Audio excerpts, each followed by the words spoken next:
Hello, everyone, and welcome to this Conversations on Groong episode.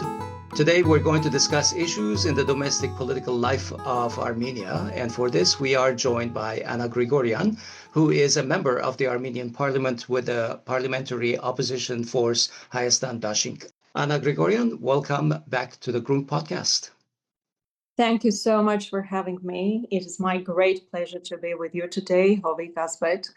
And I also want to welcome your audience. Hopefully, we're going to have an interesting conversation today. We've only talked to you during one of our Twitter live shows between the end of the 44-day war and the 2021 June elections. So this is actually the first time that you are on the show kind of in a formal way.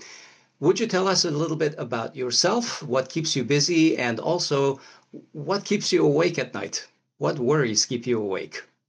Oh, if I start talking about the worries I have today, so we're going to talk the 3 days. But anyway, well, first of all, yes, you already presented me. I'm a member of opposition faction Armenia Bloc.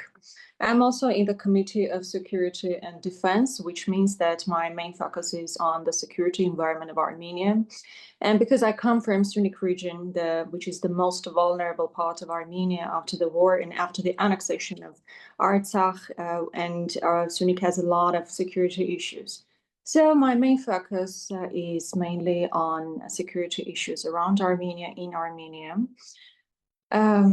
So I come from Sunnik region, security, foreign affairs, again, anything that could be done to topple this regime in Armenia.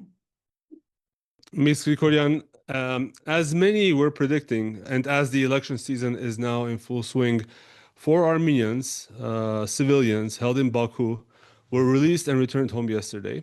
I believe, yes, that was yesterday or 2 days ago. In any case, we are relieved for their families, of course, but the larger issue remains that we have 19 more Armenians still in Azerbaijani custody, many pushed through harsh political court proceedings. One can only imagine the torment that they're going through. Human rights groups have also raised concerns about the terms of the exchange. For instance, 4 civilians were exchanged in return for 2 Syrian mercenaries. In fact, of course, the Pashinyan regime will not admit that this is an exchange, but it's a great coincidence that it happened on the same day.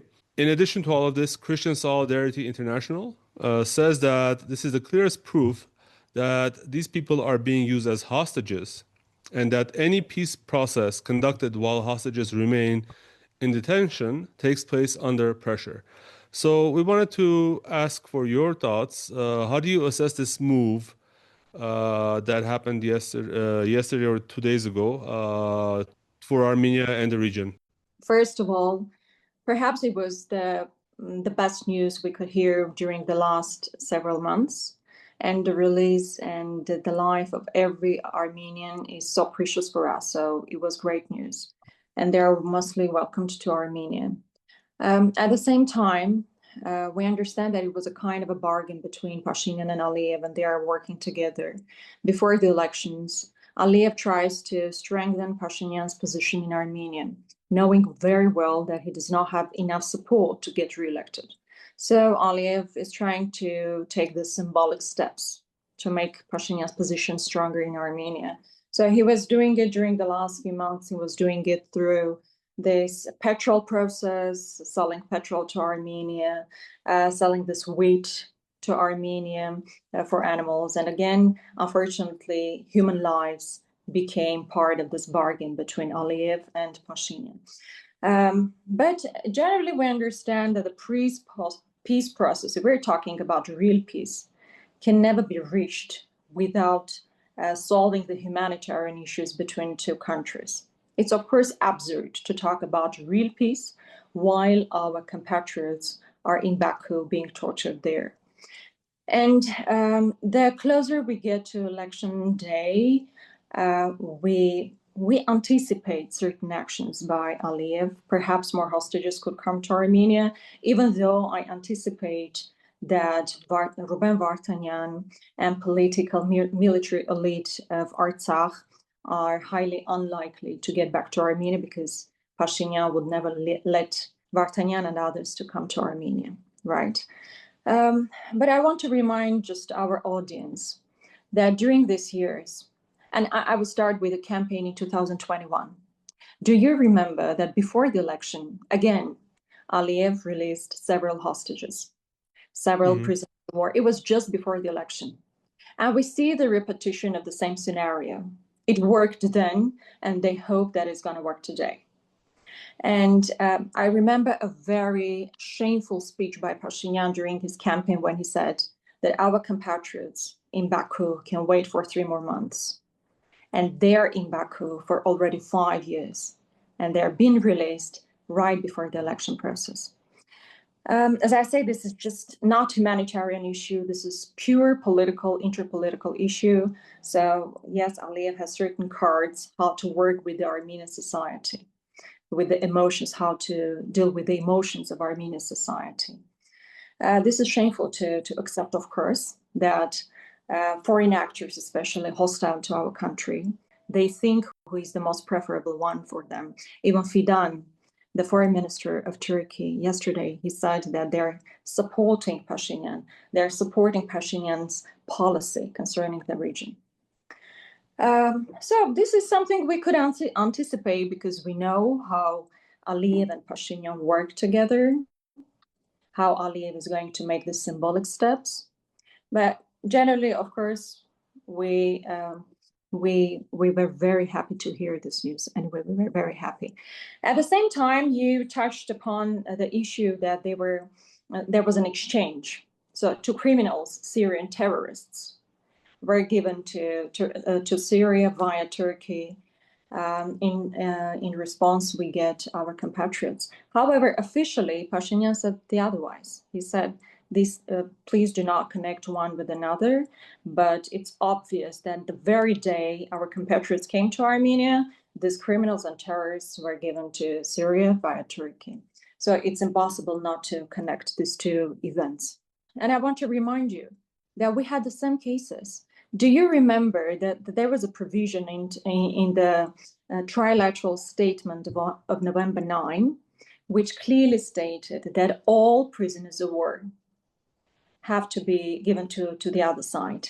Yes. So Armenia gave every single Azerbaijani prisoner of war we had this government. But unfortunately, we couldn't get everyone. And during these years, even we had more hostages that appeared in Baku. There were also maps of mines in the territories of Nagorno-Karabakh that were given to Azerbaijan, but unfortunately not again everyone came to Armenia from our compatriots. And you know, Havik, I believe that this humanitarian issue could have been solved in Washington before they initialed the document, which is called Peace Treaty. And that was in August, I believe, right? You're talking about the August 8th meeting. Yes. This is a humanitarian issue, Aspa. This is a humanitarian issue. So this administration, I mean, Trump's administration, they're talking about Christianity. They're talking about these issues. And I see that when it comes to the issue of Israel and Gaza, this issue of prisoners becomes one of the main issues of discussions. But unfortunately, when this government, when Pashinyan with his team went to Washington, this issue of prisoners of war was not put on the table. This is just absurd because, again, there is no single case in the world, in the history, that would show that it is possible to establish peace between 2 countries while there are prisoners of war, there are hostages being held and tortured in prisons. And it was even more shocking for us because it wasn't just that the topic of this humanitarian topic was not on the table. I believe at the end, President Trump proposed, don't you want your Christian fellows back? And Pashinyan basically signaled he didn't want them back, or he didn't want that issue to, what was it that he said? He didn't want it to block the peace process. So to him, it's clearly this is not an issue really for him. It's not an issue. They even do not try to make it a big secret out of it. They say it's not our agenda. You do remember Alain Simonian once, he didn't know he was being recorded. There was a video of him saying that we already forgot about prisoners of war. So this is the reality we have today. But it is, of course, shameful for us. One of the members, one of the previous members of the civil contract, Hovik Aghazarian, when he went out of the faction, he told a story about one of the meetings they had with Pashinyan and Ararat Mirzoyan. And there was a discussion between Pashinyan, and he was talking that he heard a discussion that Ararat Mirzoyan told them, a dialogue between Pashinyan and Aliyev. And Aliyev asked Pashinyan, why don't you want to return Ruben Vartanyan? So even the question itself proves that Pashinyan doesn't want to see Ruben Vartanyan and others in Armenia. So the only thing he cares about is his position, is how to maintain power in Armenia. So this is the only thing he cares about. He doesn't even care that people having the same passport as I do and my compatriots do, they're tortured there. And there are so many facts about these tortures. And it is really shameful for every single Armenian, politicians, doctors, teachers, to realize that their compatriots, the same people from the same nation, are tortured there, while Pashinyan and his regime are talking about shows, are making shows, and forgetting, and officially forgetting about this main humanitarian issue we have. I want to talk a little bit about this Pashinyan versus church issue, because we've been regularly covering Pashinyan's attacks on the Armenian Church, and we have shown that in reality, this is not a campaign of Pashinyan against Catholicus Karakin II for some alleged moral or procedural shortcomings, but this is actually a war by Pashinyan and his state machinery against the Armenian Apostolic Church. Our previous guests have frequently talked about this being an externally directed campaign to silence our church from standing up for Armenian rights and remain the spiritual leader of all Armenians. And of course, that includes me here in the diaspora. And he wants to turn it into an administrative tool the way that he has destroyed the independence of the Armenian judiciary, the police, and the state-controlled media. So we want to know your thoughts. What is Pashinyan's motivation in all of this? Do you believe it is driven by geopolitical calculations or personal vendetta? I absolutely agree with you that this is anything but not moral campaign against the Catholicos. It has nothing to do with morality. It has nothing to do with theology, right? It is purely non-constitutional, illegal, and an agenda. This is an agenda that has been imposed on Pashinyan. This agenda could never be formed within Armenia. Even a person like Pashinyan couldn't form this agenda. This is something Azerbaijan and Turkey has always thrived for. It is their agenda, which is being implemented with the hands of Nikol Pashinyan. Unfortunately, I'm very sorry to fix this, but this is the reality we have. This issue, of course, has a legal aspect. So church and the government are separated by constitution. And we see that there is a direct interference into the issues of the church, which is non-constitutional. And if we had real law enforcement mechanisms in Armenia, then we would see that there is a constitutional process, legal process against Pashinyan. But we would never see that because the whole country, all institutions obey Pashinyan. This is the reality we have. Yeah. And, what was very ridiculous, when Pashinyan started this attack, he said that I do it because there are gossips that Catholicus has a daughter. After that, he formed a committee, members of who are very well known of having their children. One of them, the son of one of those clergies used to work in his government in different positions. And most notoriously as the head of the NSS. Yes, absolutely. So it is so ridiculous to hear his facts, these arguments he brings. They can never be true. From the moral point of view, he has nothing to do with this issue. I want to remind our audience when all this when the process started. It started after Catholicus made his famous speech in Switzerland concerning the collective right of return of people of Nagorno-Karabakh. He spoke about the release and immediate release of our hostages from Baku. And right after that, you remember there were negotiations between Armenia and Azerbaijan. The treaty was not still initialed. And after that speech, literally the next day, Pashinyan started his campaign. Literally after that, he started a campaign. He had no problem with the church. He had no problem with Catholicus for 7 years, for 8 years of his tenure. But right after that speech, because Aliyev didn't like it, he started this immoral attack, this immoral campaign against the church. Well, it was, I believe, also Allah Shukur Pashazadeh who labeled the Catholicus and the church terrorists, basically. Yes, absolutely. And that was a signal immediately to Pashinyan to get in gear and start attacking the church. Yes, and we have been discussing this issue a lot. So what he gains out of it, I mean, in the electoral meaning. So he doesn't have the support of the population. He doesn't have the support. So people do not understand why he is doing it. The only rational explanation to his actions is that this is the agenda that was formed out of our country and was imposed on Pashinyan. Overall, church is not only a religious center for Armenians, it's also a worldwide network that preserves our identity.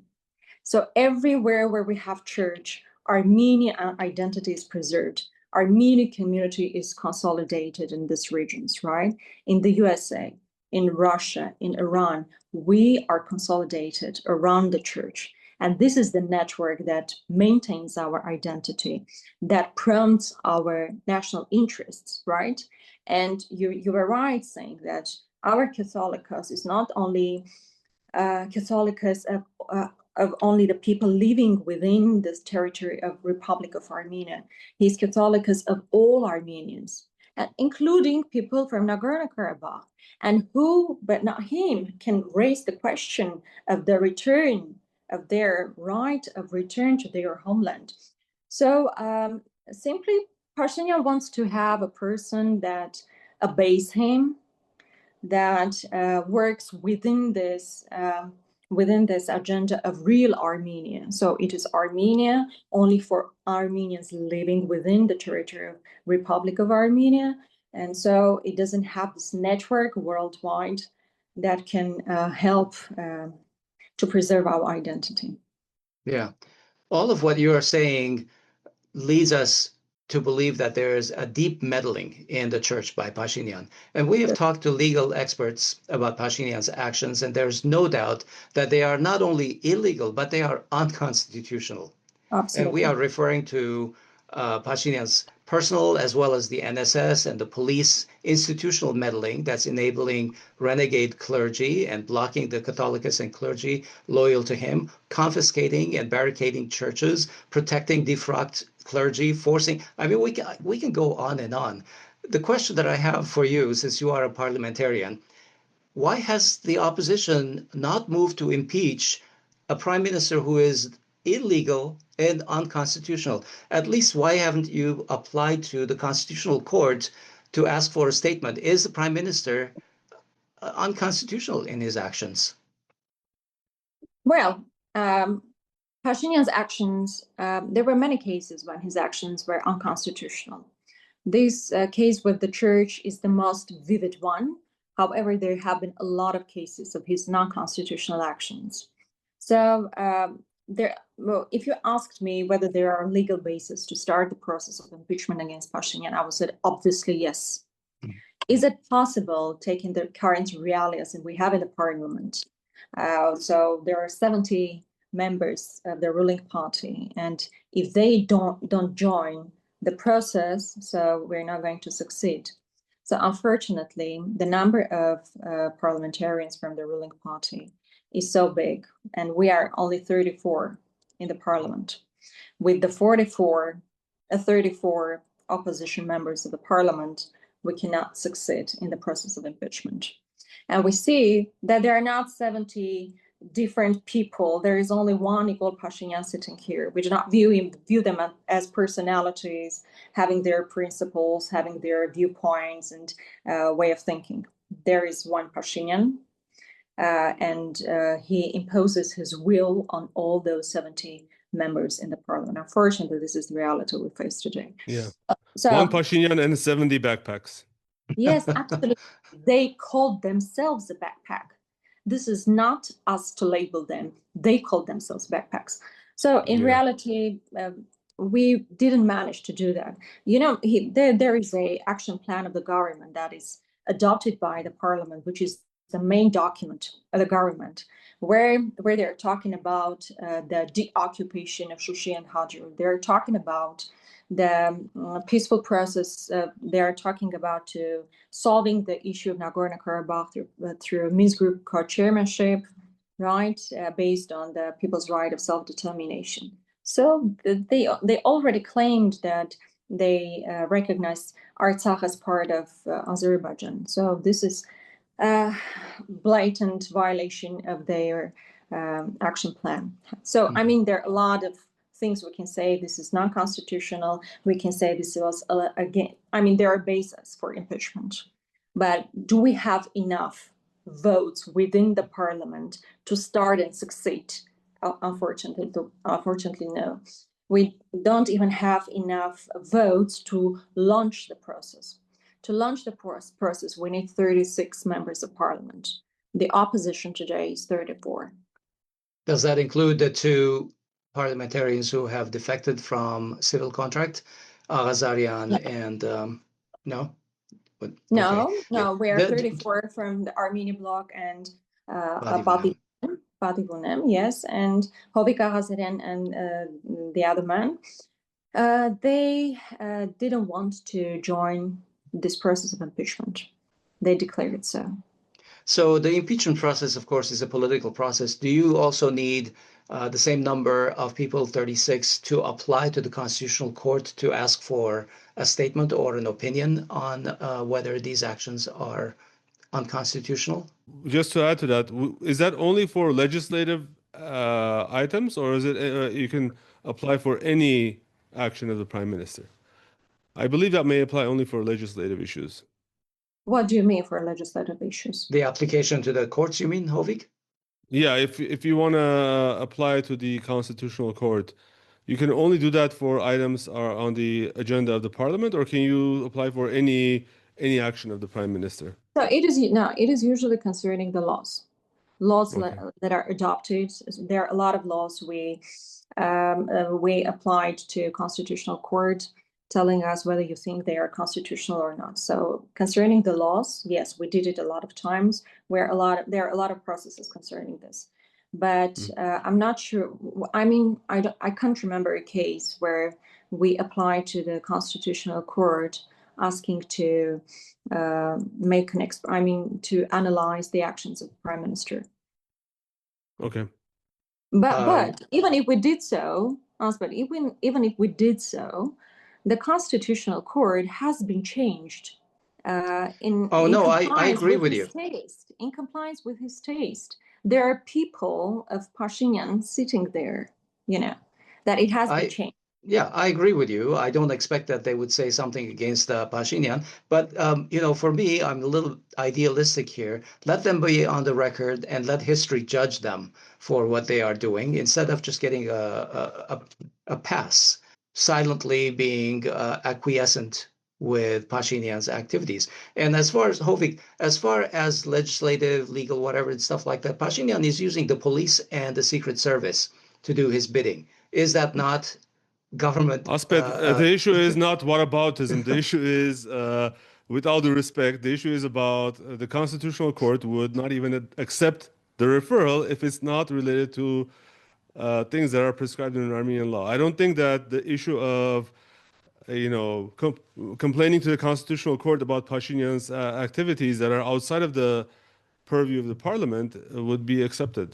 Anyway, Okay, not complaining, let's move but on. asking them to be on the record. But let me Yes, move on. but if we start, yes, but if we are talking about these procedures, then we presume that we're living in a constitutional country. We're living in a Yes. country where Yeah, laws work. Unfortunately, it's not true. The only fact that we have 4 archbishops in the prisons today, and yesterday I met Archbishop Mikhail and Bagrat. I mean, even this fact, the existence of the fact of having 4 archbishops in prisons, the fact that national security services, have this pressure against the clerks. So this fact proves that we're not living in a constitutional country. agreed. How are the Agreed. archbishops? And Ms. Grigoryan, can you tell us a little bit about their health and their, I guess, mental and emotional state? Mikhail Archbishop was still in hospital. I believe he's going to stay there for a couple of weeks still because he has other surgeries to go through. Bagrat Archbishop and Artsakh Archbishop are in, this is called KGB Podval. KGB basement, yes. Yes, basement that was used for during the years of Bolsheviks. And I usually tell that this government is even worse than Bolsheviks. Bolsheviks would have even more respect for our church than these people do, right? They had even more respect for our national identity than these people do. But well, Bagrat Archbishop was, I can say, good, but however, we had a lot of talk. It's a unique opportunity also for us to go there to talk to them, to understand how they see the situation, how they view the situation from outside. Yeah, Bagrat Sarpazan looks in strong spirits. From his statements, I see that he's unbroken. Absolutely. Well, absolutely. we wish all of our hostage clergy, hostage prisoners, good health and freedom sooner rather than later. So please convey that next time you talk to them, and thank you for visiting them regularly. Yes. In our first show of 2026, we analyzed the latest MPG poll, which had just come out at the end of December, I think. One question had a 90% agreement by all the respondents, and that was that all Armenian society needs greater solidarity and harmony. And after that, people also responded that the most likely candidate to spearhead society towards that desired state of greater harmony is actually Archbishop Mikhail Ajabahian. And the second was Catholicus himself. It was interesting to hear that. I didn't know that. Yeah, we'll send you the slide because we talked about that on our show. Can you tell us what kind of off-ramps do you see in this Pashinyan versus church war? And how can we restore social harmony in a way that it doesn't allow a blanket impunity to everyone on all of the sides in the conflict, in this crisis? But, I believe that this is the first case that his actions, whatever action he takes, it works against him. I think this is the first case in chess we have, I don't know whether I know this term right in English, Zugzwang. Yeah, it's used in English. Zugzwang, yes. Every next step he takes, it works against him. There are not good solutions for him. If Catholicus is strong enough to stay in his position, then nothing can change the situation. So Pashinyan is going to lose. Even if Catholicus is arrested, it's still against Pashinyan. People do not support this agenda. I'm really telling you.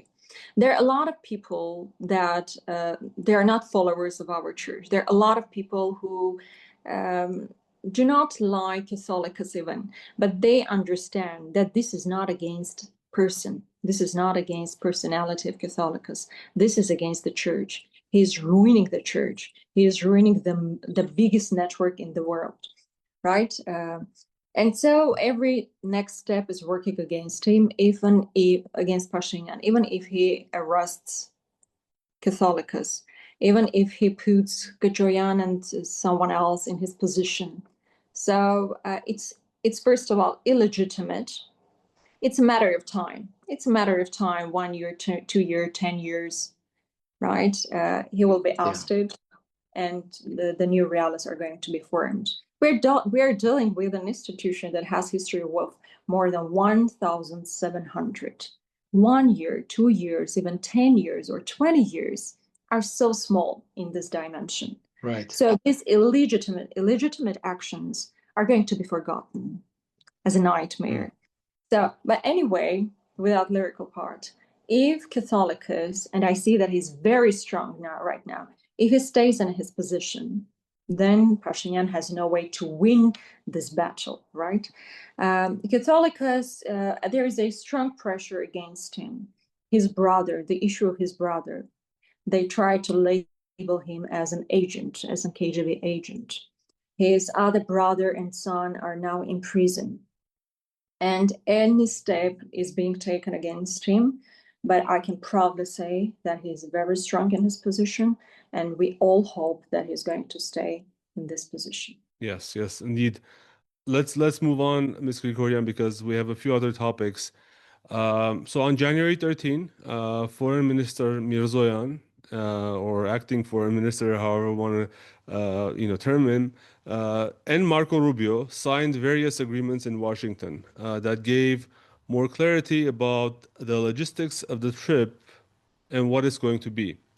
TRIPP meaning the what the Azeris refer to as the Zangezur corridor for our listeners, or I guess if you expand it, the Trump route for international peace and prosperity.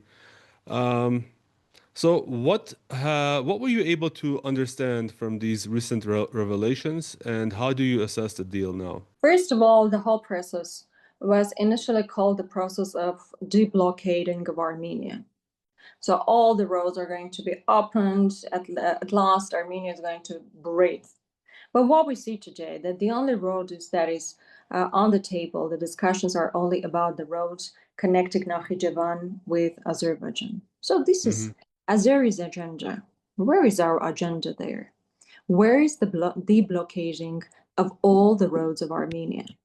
Have they spoken about, for example, the road of Yerasukh, Nakhichevan, Mehri?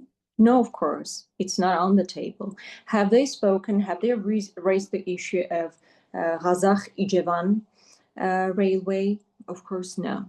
So this is just Azerbaijan's initial aim to have connection, by the way, unimpeded path. This is something they reached. So the Azerbaijan gets unimpeded path through the territory of Armenia. US has its presence in the region right next to Iran. This is another geopolitical issue we are going to talk. And what gets Armenia? Armenia handed its most precious part, one of the main geopolitical assets we have, right to the US. 74% the control package is not in our hands. We will not be able to have our final word concerning the procedures, the decision-making process is not going to harbor on what we think. We give our most precious part of our country from the perspective, from the geopolitical perspective, to the US, 74%, right? 74%. And it's not economic process. This is not economic. We're not talking about economic gains. These are mainly political and geopolitical processes. And when we usually say that Azerbaijan gained what they wanted, Pashinyan, Ararat Mirzoyan, and all the others say, have you read the document? Do you see how many times the word sovereignty, territorial integrity are enshrined there? There are so many times written there, and it is already suspicious that they use so many times the word sovereignty there.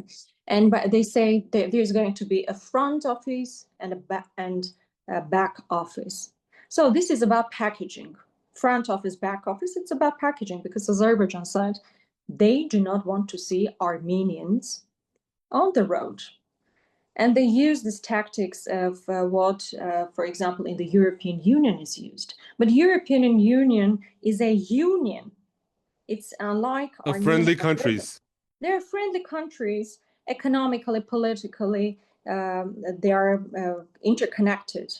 But this is not true for Armenia and Azerbaijan. We have no other borders. The borders are not opened, right? Yes. The roads are not open. So nothing changes, but Azerbaijan gets access to Nakhichevan unimpeded path through the territory of Armenia.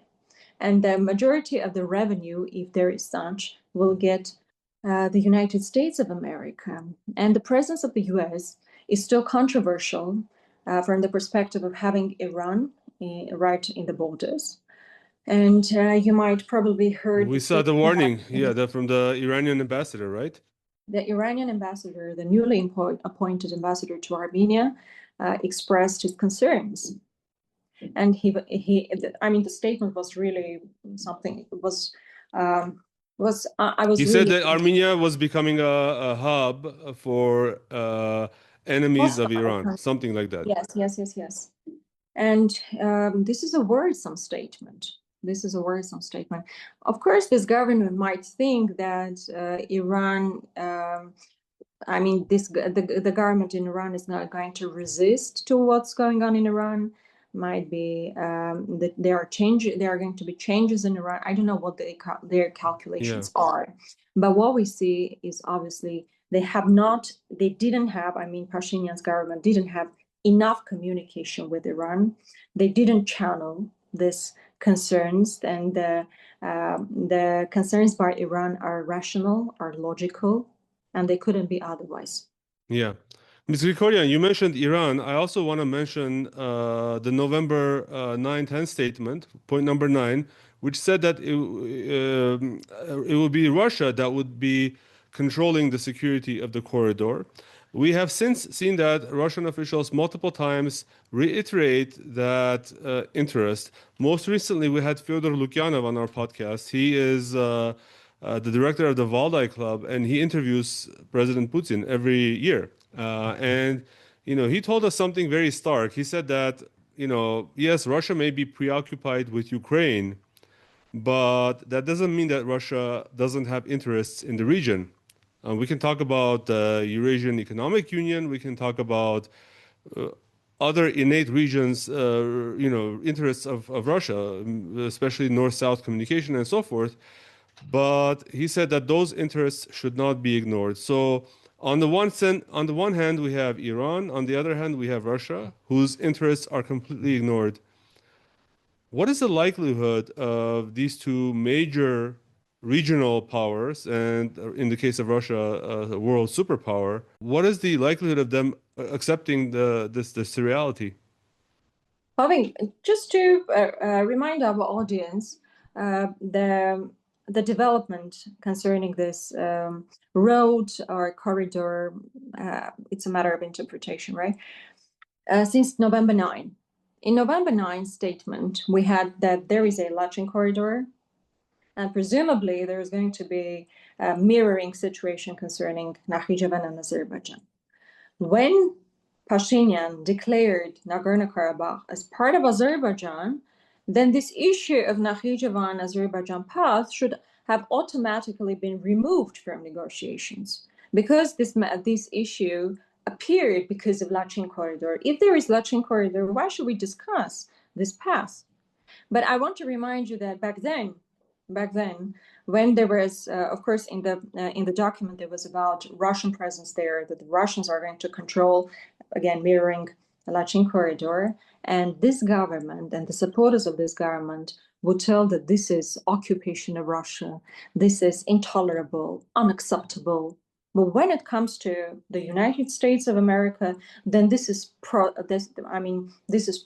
We're going to flourish. These are just ridiculous. So in case of Russia, this was unacceptable. If it is the United States of America, then this is perfect. By the way, they sometimes tell us that huge money, huge resources were needed to build the roads or railway. There are different calculations showing that maximum what we needed to build the road and railway was $43 million, which is not big money. We had that money, right? And if it was only about the resources that the United States is going to make constructions here, how they say that they are giving the right to the USA, to the US to build the road. But we have enough resources. We had enough resources to do that. So this is Russia, US. This is geopolitical, of course, within the geopolitical confrontation between the West and the regional powers, in fact. But I believe the Pashinyan's regime thought that in reality, Russia is too busy with Ukraine, and they can go on with this plan. And the same was about Iran. They thought Iran was very busy trying to safeguard their interest in the region, especially vis-a-vis Israel. So they made this plan, but unfortunately, again, I do not see that Armenian interests are supported here. Do you remember in August 9th statement, they were talking about reciprocity. They're going to be, as if Armenia would have the same reciprocal benefits. So they were telling us, if Azerbaijan has an unimpeded access to Nakhichevan, then Armenia would have reciprocal advantages, reciprocal benefits. Now we ask them, where is our reciprocal benefit? Are we allowed to go through Azerbaijan? Again, unimpeded way. Without seeing any Azeris. Yes, without seeing any Azeris. So is there an Azerbaijan US company in Azerbaijan with this back office and front office? So where is the advantage we have? That's an interesting question you ask, because I believe that the Hayastan Dashinq had an interesting proposal that if we were to look at the so-called Zangezur corridor, which Pashinyan says when Aliyev is talking about the Zangezur corridor, he's actually talking about the part that crosses Azerbaijani territory, the parts that were conquered during the 44-day war. Of course, that's not true, but that's what he says. So Hayastan Dashinq had proposed that let's look at the Zangezur corridor then in a holistic way, the whole thing all the way from Turkey all the way to Azerbaijan, and put all of that under some kind of a U.S. Armenian Azeri thing. I don't know what happened to that proposal. I'm sure that I don't know as of yesterday where that proposal will stand anymore, since Ararat Mirzoyan and Rubio have published certain papers about it. Is that still on the table? Is that something that Hayastan Dashinq, if elected, let's say, would propose? Yes, absolutely. This is the proposal that was made by President Kocharyan during one of his conferences, right? Or it was an interview. Yes. Well, anyway, he proposed that to have this reciprocal thing. So if there is an unimpeded path for Azerbaijan, then this TRIPP project has to be enlarged and including, for example, Nakhichevan and Yerazkh route, includes Kars, Gyumri, let us also that include Razakh-Ijevan, which is the shortest way, by the way, which is the most productive route. So this is, I mean, if we are talking about real deplocating of the Republic of Armenia, we shouldn't take only one route that is within the interest of Azerbaijan and Turkey. We need to take all the routes where Armenian interests are also met. So it is on the table. I mean, this is our proposal and we're going to work with that. Even if now the TRIPP document is signed in this way, I believe with the change of the government, we can go on with the negotiations. We can go on with these proposals and work also with the U.S. government with these proposals. That is good to know. So let's talk a little bit about these June elections as our closing topic, because polls suggest that despite various catastrophic failures by Pashinyan over the last 5 years, his rating is still higher than the collective opposition. Moreover, it is clear that external entities, whether it is the EU, the Turkish government, through Fidan, as you mentioned, Hakan Fidan, or Azerbaijan, are already actively lending their support to Pashinyan. Tell us what's at stake in this election and what are the major themes that Hayastan Dashinq is trying to put first and foremost in front of the people this time. So as a short comment, you said that Pashinyan has more support than the collective opposition. I don't think so. It's very low. He's like 17% or so, which is horribly low, but it's still higher than... He has up to 20% supported by the population, but the collective opposition has more. I mean, he has more support than single opposition groups taken separately. But when it comes to collective opposition, I mean, people support the opposition more. It's the other thing whether we would be able to persuade people to go to elections. The election day, they will go to the places to vote. This is another issue. I mean, one of the main challenges we face amidst election processes is to persuade people, persuade the youth to go, to take part, to participate in election. So this was just a short comment. Yes, I see that Europe European Union openly supports Pashinyan. This is true. And they're sending money. They're sending millions for a hybrid warfare against Russia. They don't know how it is illustrated, because when I ask how you see that there is hybrid war from Russia against our society, there are no vivid examples, right? But we see that they support Pashinyan's regime. It's right. Fidan from the Turkey, Azerbaijan, through these symbolic actions, through their statements, they have the support, because Pashinyan is an historic gift for Azerbaijan and Turkey. Yes, he's a historic gift, and they have to do everything. They will do everything to maintain him in power in Armenia. We see that. At the same time, we believe that the decision makers are our citizens. We do not seek support from outside. We seek support from within our society. And we need to work with people. We need to work with every single people. We need to understand how to address the issues they face every day. Of course, the main topic during the elections will be the peace process. Unfortunately, right now I see that Pashinyan has already tried to monopolize this agenda. Even though the only government during which tenure we had the more wars, the most tragic consequences, the losses, was Pashinyan. But he tried to connect his personality with this peace process. And he even openly claims that if I'm out of the office, then Aliyev is going to attack. He openly says it. Yeah. So one of the main issues is going to be peace process. So the connections, our relations with our neighboring countries, with the European Union, with Russia, yes, these are going to be the main issues. I believe during last campaign, we were more general without making specific proposals to our citizens. But this time, we were working on a document that would meet expectations of every single person, every single citizen in Armenia. Doctors, teachers, students, except for general ideas, big projects, right? These are going to be there, of course. Big projects, infrastructure projects, I don't know, BRICS, European Union, Russia, big projects, they're going to be there.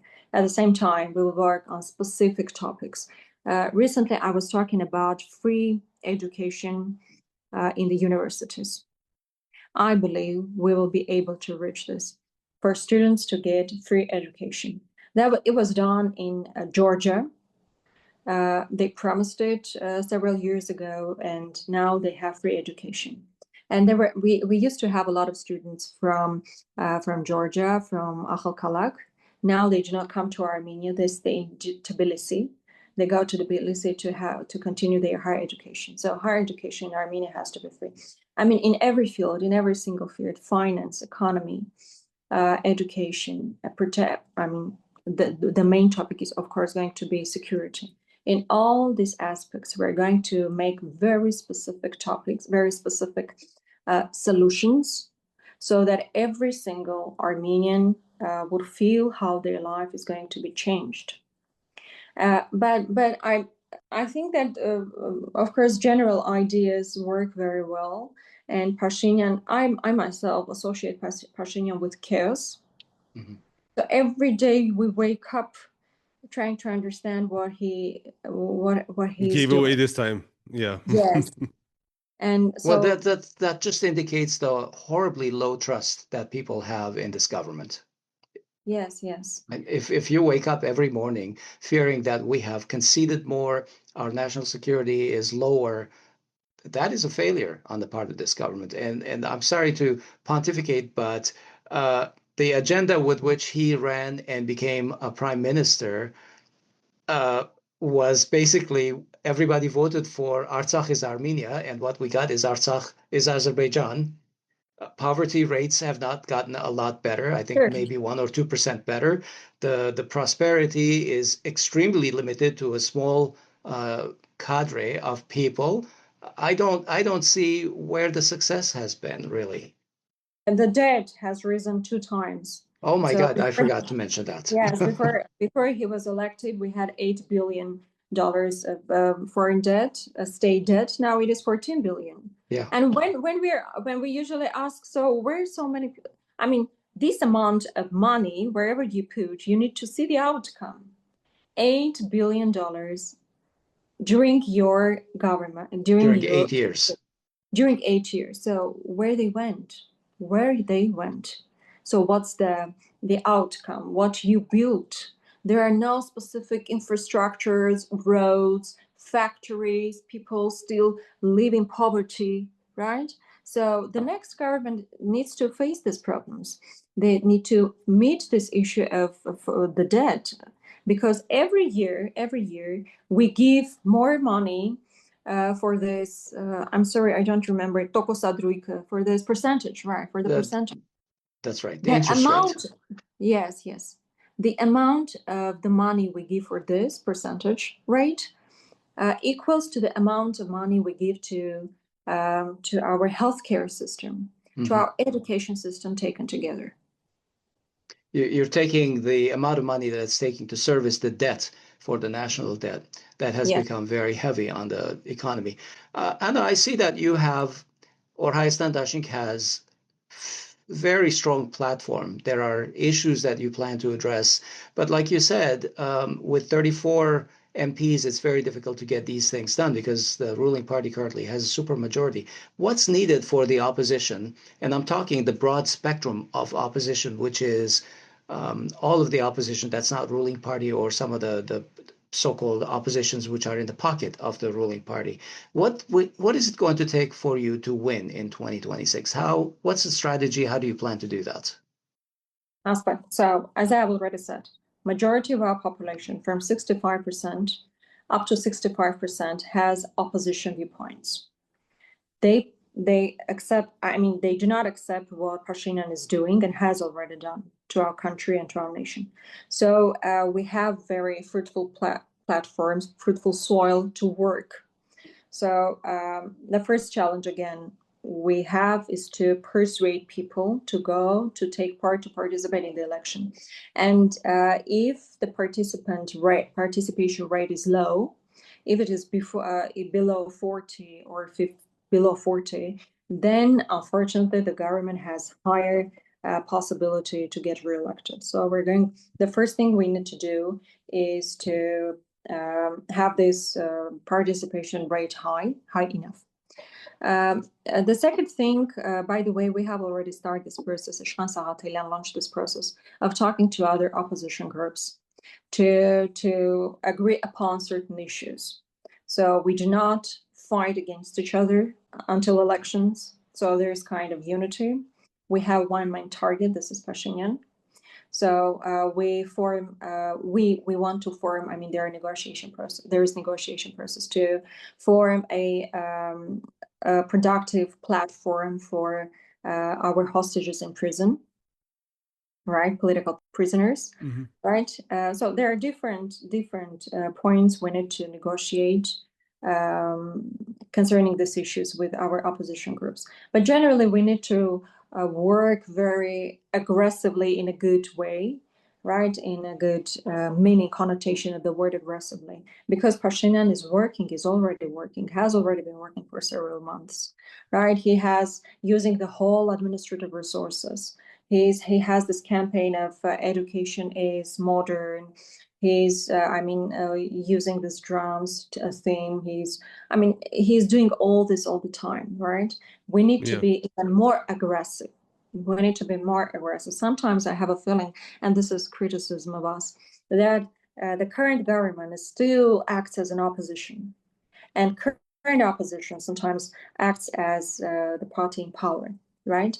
While we as opposition have to be more active, more progressive, right? Mm-hmm. Sorry, hold your thought, but I want to ask, you said about different platforms. Will your platforms include the issue of Artsakh in terms of the collective rights of the people of Artsakh? Absolutely. Absolutely. This is the agenda we have. Their collective right has to be safeguarded. This is a matter of international law, and it has to be respected. Of course, this is a matter that is we are going to suggest. So we have, one of the things, it was really disheartening. It was really, really sad for me when I saw that 27 parties or something like that were running for the 2021 elections.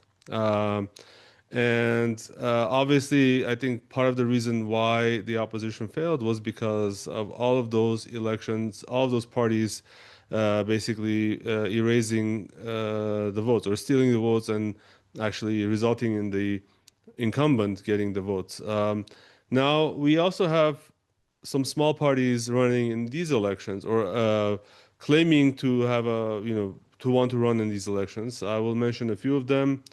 Arman Tatoyan, obviously, from the Wings of Unity. I don't want to say they're small, but they are relatively small. Narek Karapetyan from Merdzevo, I would say they're already showing to be very promising, so they're not very small. But both of these parties have said that the formers, that essentially applies to Robert Kocharyan and Ser Sargsyan, have to stay out of the picture in order for the opposition to succeed. So I wanted to get your response to that. I know this has been a frequent topic of discussion in Armenian language media, but probably not as much in English language media. So what is your response to this line of thinking? Havik, I believe Narek and Arman are talking about different things. Narek says that the next head of government has to be a new person. But he doesn't say that the previous president shouldn't take part in the electoral process. Perhaps. While Arman says that Kocharyan shouldn't take part in the election. When they say nafkins, when they say previous presidents, they predominantly mean Kocharyan, because Kocharyan has this appeal. He is going to take part in the election. Ser Sargsyan, Ser Sargsyan has excluded himself already. Yes, and Levon Terpetrosyan, they're going to take part in the election in the face of Levon Zurabian, right? There are small but nuances in what they say.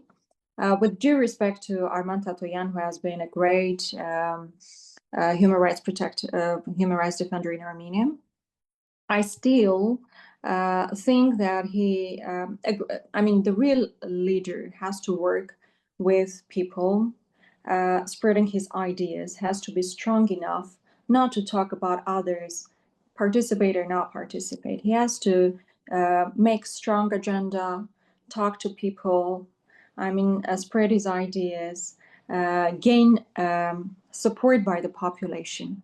And these things about like previous president shouldn't take part so that Pashinyan doesn't get elected. This doesn't work. Maybe in 2021, when there were two main blocks, the ruling party and us, this polarization could work for Pashinyan. But in this case, there are so many forces. So there are so many, people can participate and vote for any of us, right?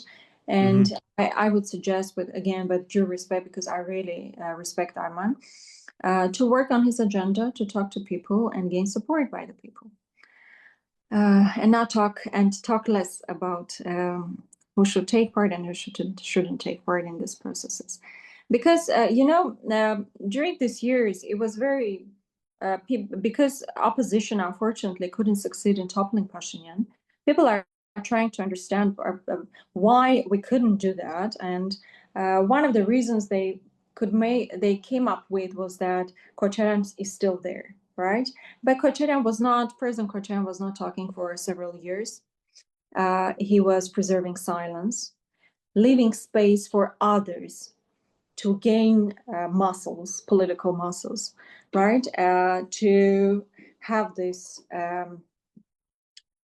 this presence in the political field. But unfortunately for everyone, it didn't happen. And still Kocharyan, as an individual, is considered to be the main opponent of Pashinyan. Mm-hmm. And this is not a solution. This is not a solution to the issue. So we, with the leader Kocharyan, Merdzevov, I don't know who their leader is going to be, Arman Tatoyan and the others have to in a good way, with a good connotation, aggressively work, proposing our having our proposals with the issues we think are very important, and work with people. And with these blogs, then after the elections, I believe we can get the government. I believe we can get together to topple Pashinyan. You are right to wonder who's going to be leading Mertzevo, because just today, I believe that the courts brought Samvel Karapetyan back to jail. So, yes. After 2 weeks. By default, Samvel Karapetyan couldn't be the first number, couldn't be their candidate for prime minister, because he doesn't have only Armenian citizenship. Mm-hmm. So this hinders his candidacy. Most probably it's going to be Narek Karapetyan, most probably. But we're going to wait for official statement. Right. Now, while we're talking about personalities, do you personally have plans to participate in the 2026 elections? What format would your participation be, and will you stay with Hayastan Dashinq? What do you think, Aspet? Well, I hope you do run. Okay, I'm going to take part in the elections, and within this format I'm in now, in Hayastan Dashinq. Okay, great. Speaking about formats, can I just also ask the question, because Ishkan Sagatelian gave a press conference a few days ago, or maybe it was yesterday, sorry. My dates are very fuzzy nowadays. But he said that they are also, the Armenian Revolutionary Federation, ARF, is also seeking to stay in the same format, which is to go into the elections with an alliance, and they are conducting negotiations with other members of the Hayastan Dashinq. So it's not final, but they are conducting negotiations in order to form an alliance for the 2026 elections. Can you tell us more about that? I understand there are negotiations going, but do you see any significant changes in the makeup of the Hayastan Dashinq? We know, for instance, that in 2021, there were two other parties, smaller parties, as part of the alliance. I think both of them are Reborn Armenia left parliament. Are they going to come back? And what can you tell us? Can you give us more ideas about what the new Hayastan Dashinq in 2026 is going to look like? Well, I'm not from Dashinq Tsitsun. I'm not Dashinq Tsakan. Yes, of course. And I believe I'm not in the position to tell what, they are now having negotiations. First of all, they're having negotiations with President Kocharyan and us, of course. And I think that it is highly likely that we again participate in the elections in the same format. It can be changed, and people can be changed. The main party is could be Dashinq Tsitsun, and people that do not belong to any party. So I think this is most probably we're going to work within this format. Of course, I believe we need to engage more people, new people that have their new have their words, we have the same viewpoints, but comparatively new, very strong. We need to enlarge, take new people, but at the same meantime, it's going to be the format is going to be almost the same. Of course, Reborn Armenia is out of the parliament, but I think we're going to have this block with Dashinq. Okay, interesting. Okay, are you concerned about threats from this government about banning political parties, especially since EU is talking about repeating the Moldova scenario in Armenia? Yes, this is a concern we frequently channel to convey to our colleagues from international community, different organizations, and we warn them against the possible actions by the government. Frankly speaking, I see that if Pashinyan anticipates that, for example, Mirziyoyev has big support from the population, I think he could ban their participation. So we see this. And now we are also negotiating, I mean, in the process of negotiation between the groups that I talked earlier, this topic is also there. So how to act if one of the parties is banned in the election process. So how the other actors in the political field have to react. What is going to be our reaction? First of all, the one who is banned. So what steps could be taken to overcome this obstacle? If the obstacle is not possible to overcome, what can other actors do collectively so to succeed? Because the main goal is to topple Pashinyan's regime, right? Because this is the main goal. All other measures are acceptable. So this is a matter of discussion right now. This is on our agenda of negotiations. And I think I don't want to open all the cards, but we have 2-3 possible scenarios. So there's this belief that the reason that the opposition didn't succeed in 2021 was that there was a very strong support for Pashinyan from all of the regional powers. There was support from the EU, the United States, even Russia didn't object. And Russia essentially has found him somebody that they can work with. Absolutely. Has anything changed in 2026, given 5 years of relationships that have degraded between Armenia and Russia? Do you think that Pashinyan remains an acceptable candidate, and can Russia tolerate 5 more years of Pashinyan at this point in time? I'm glad to hear, Asad, that you mentioned Russia also as one of the supporters of this government, because usually Pashinyan, because of his actions in the recent time, he positions himself as enemy to Putin's government, right? But in 2021, we could see that Russia supports Pashinyan because they signed, I mean, Putin, Pashinyan, and Aliyev, they together signed trilateral statement.